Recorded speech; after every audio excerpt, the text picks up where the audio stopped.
महादेव कहते हैं कि युद्ध किसी व्यक्ति से नहीं गणेश, मानसिकता से होता।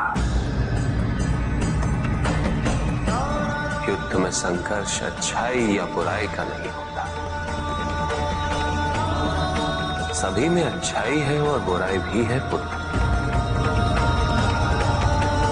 युद्ध तो विचारधाराओं का होता है।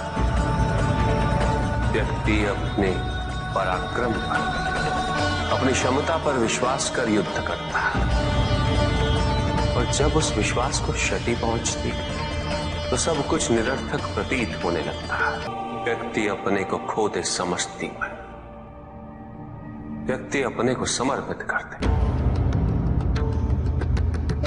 छोड़ दे अहंकार को, तो भ्रम की इच्छा ही पूर्ण होती है,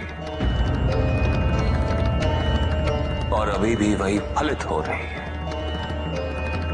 ऐसा नहीं है कि हम उससे भिन्न फलित करा लेंगे, लेकिन व्यक्ति भिन्न फलित कराने में लड़ेंगे, टूटेंगे, नष्ट होंगे। एक नदी में एक बार बाढ़ आ गई पुत्र। दो छोटे से तृण उसमें बह रहे थे, और उसमें से एक नदी में तिरछा पड़ गया, और वो बाढ़ को रोकने का प्रयास कर रहा था। वो अत्यंत ऊंचे स्वर में कह रहा था कि नदी को आगे नहीं बढ़ने देगा। यद्यपि नदी तो बस बढ़ती ही जा रही थी। वो फिर ऊंचे स्वर में यही कह रहा था कि मैं इसे अवश्य रोकूंगा, यद्यपि रोक नहीं पा रहा था। नदी को तो उसके संघर्ष का कुछ भी पता नहीं चल रहा था, किंतु नदी को उसके होने या ना होने से क्या अंतर। उस कण के लिए तो यह अत्यंत महत्वपूर्ण था।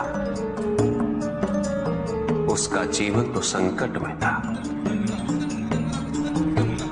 वो तो बस बहे जा रहा था। वो जहां भी पहुंचता, किंतु उससे पहुंचना तो संघर्ष करके ही था। किंतु ये बीच का क्षण, ये बीच का काल दुख, पीड़ा, द्वंद्वता का काल है। वहीं दूसरी ओर जो दूसरा तृण था, उसने अपने को समर्पित कर दिया। वो तो नदी में सीधा पड़ा हुआ था, नदी के प्रवाह के साथ साथ बहता जा रहा था, और उसे ऐसा प्रतीत हो रहा था जैसे कि वो नदी को दिशा दे रहा है, उसे प्रवाहित होने में सहायता कर रहा हो। वो तो ये निश्चय कर बैठा था कि नदी को समुद्र तक पहुंचाकर ही रहेगा, किंतु नदी को उसकी उपस्थिति का भी आभास नहीं था। नदी पर उन दोनों के होने या ना होने का कोई प्रभाव नहीं था। नदी तो बस बहे जा रही थी।